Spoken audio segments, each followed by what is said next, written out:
Hello everyone. Are you also wondering whether you need to worry about your stress level? So, in this way, knowing about the different types of stress can surely help you.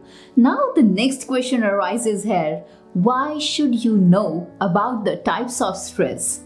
Stress, if we take the time to examine it, have an identifiable cause. And with the right support and approach, stress can be dealt with and improved before it risks becoming harder to treat anxiety. So the more we understand about different types of stress, the more we can recognize what our stress is about, the more we can take action steps to get it under control, the more we can avoid more serious mental health issues, the more we can understand if our stress is manageable alone or with support from friends and family, or if it is a dangerous point where we need professional support in the form of a coach, counselor, or a therapist. The severity of your stress is often divided by how frequent and severe it is.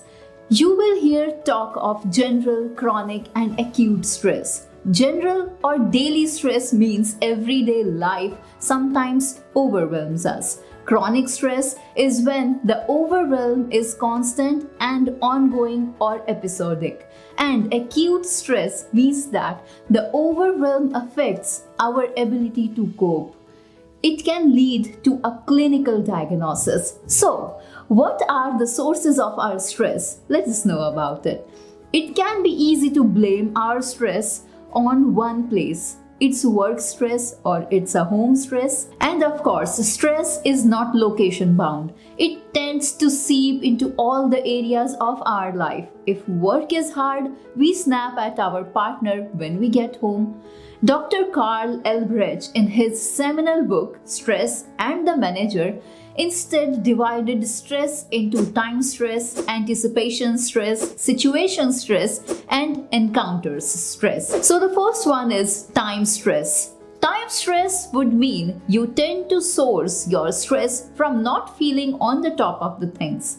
You feel stressed if you have a lot to do and worry about forgetting things or being late. Second is anticipatory stress. It is related to anxiety and the need for control. You focus your worries on events that haven't happened yet. Third one is situational stress, and it can relate to low self-esteem and worries about being not good enough and being so much good at something.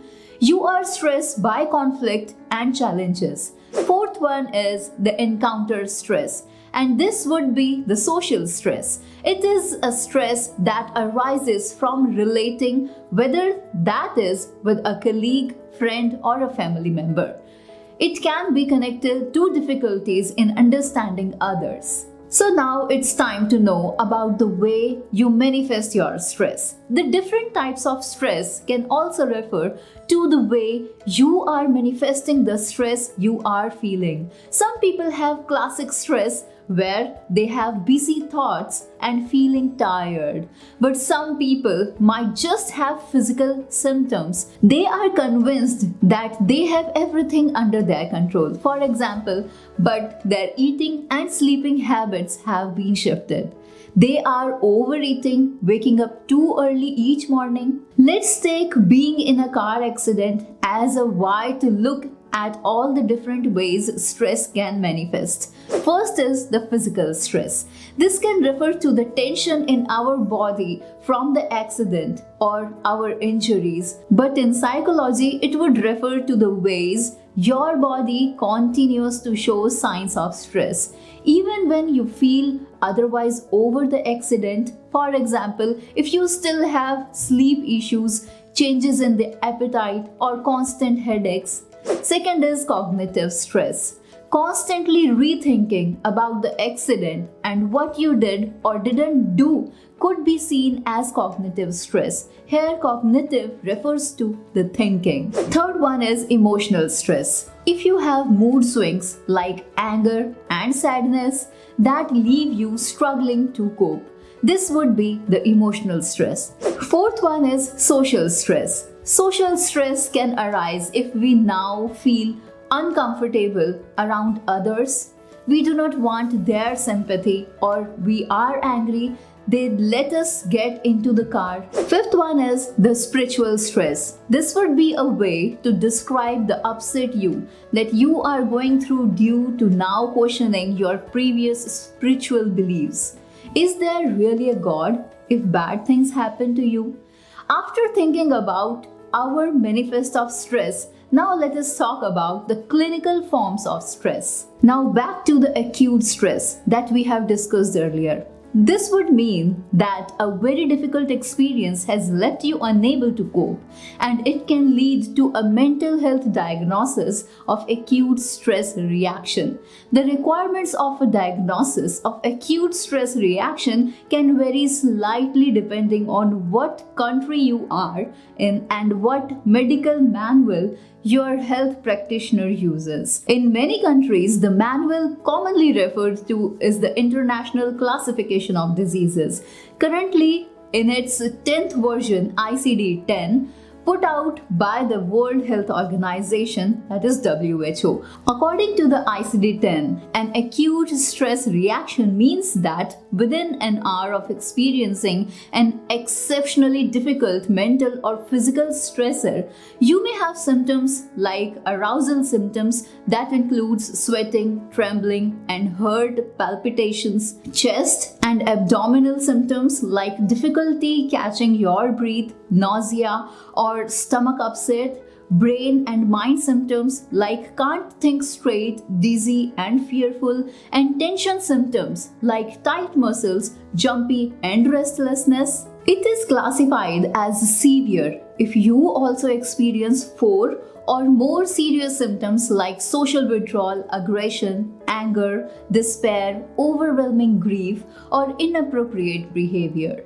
or if you totally disassociate from reality. But the good part is acute stress reaction is not permanent. It disappears within an hour or a few days. Otherwise, you would be eligible for a diagnosis of anxiety disorder or post-traumatic stress disorder. Now maybe you might be thinking, how can I be stressed if nothing bad had happened to me? It can be easy to underestimate and ignore our stress by telling ourselves that we have no right to be stressed as nothing bad has happened to me.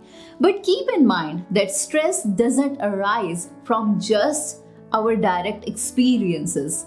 It can come from knowledge of what has happened to someone we love or from worrying about what lies ahead.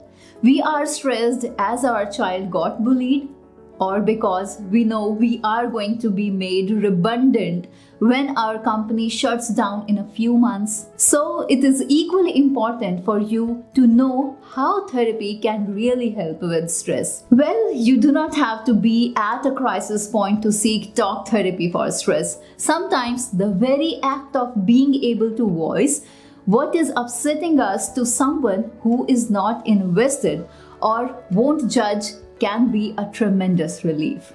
And the therapist is trained at asking just the right questions to you so that we suddenly see ways forward we had somehow missed. You can then decide on steps to take towards a more manageable existence. And if you still have a question about the types of stress, use the comment box below to tell us about that. I hope this video will surely help you to deal with your stress type to know better about your stress.